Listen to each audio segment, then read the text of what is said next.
할렐루야. 10월 8일 토요일 악갑의 시간이 돌아왔습니다. 오늘은 사무엘하 13장 1절에서 22절을 통하여 다윗의 아들들 사이에서 일어나는 또 다른 비극의 서막이라는 제목으로 함께 말씀을 나눠 보겠습니다. 오늘 말씀을 1절부터 22절까지를 압축해 본다면 다윗의 장자 암논이 또 다른 그의 여동생 다말을 꿰어내어 강제로 범하고 나서 집에서 쫓아내는 사건이 일어납니다. 다말은 이 사건 때문에 괴로웠으며 외로웠고 또 다말의 오빠인 압살롬, 즉 암논은 아히노암의 자식이고 또 압살롬은 마아가의 자식입니다. 즉 다말의 오빠인 압살롬은 마아가의 아들이고 또 아히노암의 아들인 암논, 배다른 자식들이죠. 압살롬이 자신의 동생이 겁탈당했다고 하는 사실을 알게 되고 이제 무서운 일이 시작되는 그 배경에 있습니다. 먼저 오늘 말씀을 좀 세부적으로 사건을 분석해 보고자 합니다. 암논은 이스라엘 여인인 아히노암의 아들입니다. 아히노암의 아들로서 암논은 다윗의 수많은 아들들 가운데 첫째에 위치합니다. 그리고 오늘 말씀에 등장하는 요나답이라고 하는 사람은 다윗의 아들은 아닙니다. 그러나 요나답은 다윗의 형의 아들, 즉 사촌이죠. 암논과 그리고 요나답이 악한 일들을 행하게 됩니다. 당시 결혼하지 않은 그러면 공주인 마아가의 자녀인 압살롬과 그리고 다말, 이 결혼하지 않은 공주인 다말은 당시에 이 배경 안에서 이 궁전 안에서 매우 또 조신하고 그리고 성결할 것을 요구되었습니다. 고대 근동에서 그리고 이스라엘에서 다윗 왕가뿐만 아니라 공주라고 하는 존재는 아버지의 보호 아래, 부왕의 그 보호 아래 외부인이 접근하지 못하는 곳에서 지내는 것이 관례였습니다. 즉 공주들은 아무나 아련을 할 수 있는 것도 아니었고 또 공주는 남자들을 가까이 하기도 힘든 위치였습니다. 그렇게 소중하게 여겨지는 공주 다말이 그런데 다윗이 다른 남자의 아내에게 반해서 아이를 낳게 되고 또 하나님 앞에 죄를 짓지 않았습니까? 그래서 나단의 책망을 들었는데 그와 비슷한 일이 오늘 말씀에서 다윗의 자녀들 사이에서 일어나게 됩니다. 다윗의 아들인 암논은 자기의 배다른 동생인 다말에게 처음에는 반하게 되고 이 외모의 연정을 느낍니다. 그런데 이 사랑은 하나님께서 허락하신 사랑이 아니라 인간적인 욕정이었습니다. 단순히 다말의 외모에 반했기 때문에 그를 겁탈하고 그리고 율법을 어기며 하나님 앞에서 죄를 범하게 됩니다.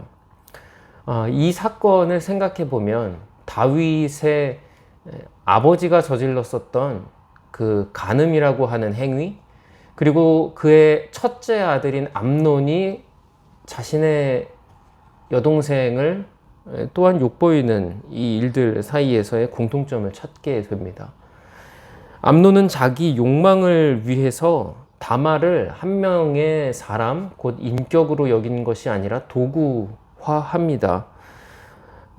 오늘 말씀에서 보듯이 암논은 처음에는 다말을 사랑한다는 표현을 합니다. 이것을 듣고 다말은 아버지에게 말하여서 우리를 그런 혼인하게 잘 이야기를 해보자 라고 제시를 하지만 그 사랑을 외치던 입술에서는 이내 증오가 터져나오고 모든 일들이 끝난 후에 다말에게 씻을 수 없는 상처를 줍니다. 방에서, 내 집에서 나가라고 하는 일이죠. 다말이 이 사건 뒤에 어떻게 하시는지 보십시오. 머리에 흙을 뒤집어 쓰고 자신의 옷을 찢으며 손을 머리에 올리는 것으로 말할 수 없는 고통과 수치심을 표현합니다. 그리고 이러한 사건들 후에 이 사건들을 직시하는 압살롬이라고 하는 아들이 그 다말의 친오빠죠. 압살롬은 암논을 향해 복수의 칼을 갈게 되는 내용입니다. 오늘 말씀은 참 무거운 내용입니다. 그런데 우리에게 하나님은 어떤 분이신지와 또 우리에게 적용하게 해주시는 무거운 뜻이 있음을 발견합니다.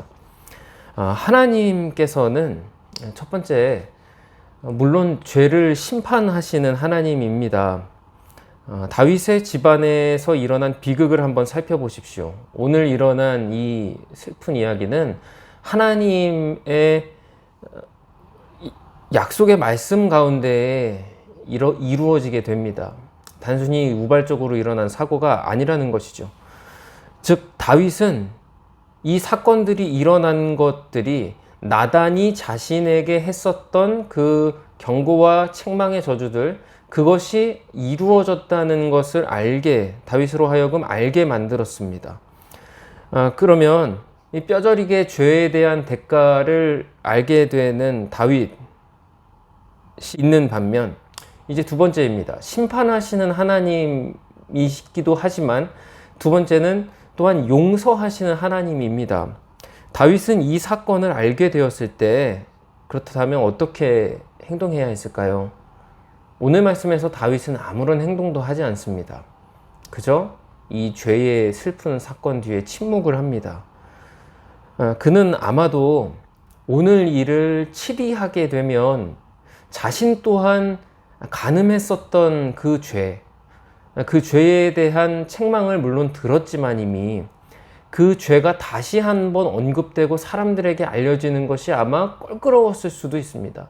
때문에 다윗은 자신에 대해서 일어난 죄가 다시 공식적으로 드러내는 것이, 치부가 드러나는 것이 싫었기 때문에 이 아들, 딸들 세대에서 일어나는 이 간음의 문제를 하나님 앞에서 다루기를 힘들어 했던 것으로 보입니다.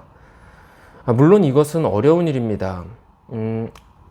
그러나 하나님께서는 오늘 말씀에서 함께 나누는 두 가지 속성을 우리에게 보여주십니다. 심판하시는, 죄를 미워하시고 책망하시는 하나님, 그러나 죄를 용서하시고 그것을 치유하시는 하나님이지요. 오라, 우리가 서로 변론하자. 너희 죄가 주홍 같을지라도 눈과 같이 희어질 것이요 진홍같이 붉을지라도 양털같이 되리라 라는 이사야 1장 18절의 말씀처럼 우리의 죄는 피처럼 새빨갛게 우리를 오염시킬 수 있지만 그러나 그것 또한 깨끗이 할 수 있으신 분을 우리는 믿어야 합니다. 즉 다윗은 이 죄를 하나님 앞에 가지고 가게 하며 자신 또한 지난날의 일들에 대해서 반성할 필요가 있었던 것이죠. 오늘 우리에게 주는 결론을 한번 생각해 보겠습니다.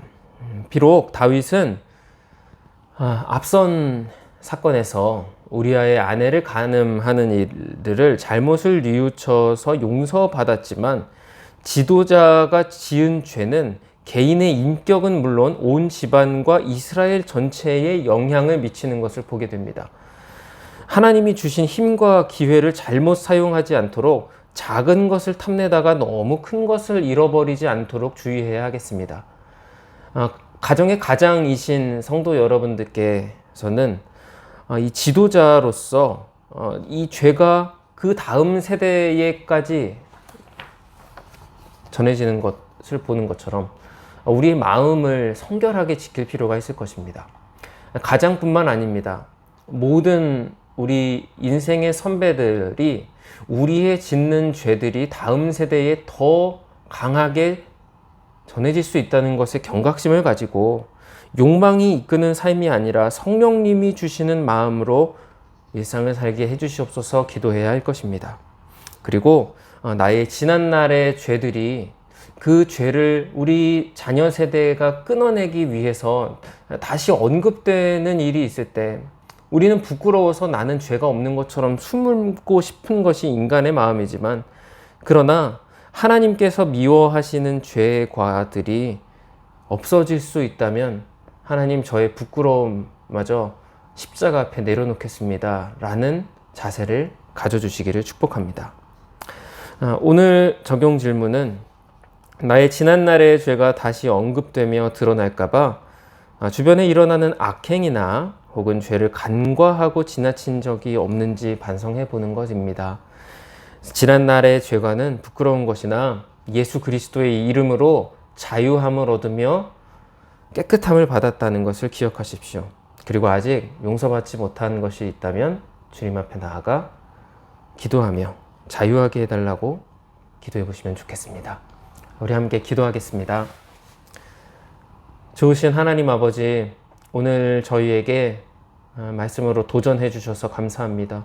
또한 다윗과 그 다윗 왕가의 이 비극적인 사건을 통하여 저희에게 경책하며 경계하게 해주시니 감사합니다. 죄는 언제나 우리를 넘어뜨리려 하고, 한 사람이 넘어질 뿐만 아니라 그 가정 전체를 넘어뜨리려고 하지만, 주님, 저희가 죄로부터 자유함을 얻게 하여 주시옵소서. 예수 그리스도의 십자가를 붙들며 날마다 나아가는 저희 되기를 소망하며 예수님 이름으로 기도드립니다. 아멘. 오늘 하루도 승리하시기를 바랍니다. 감사합니다.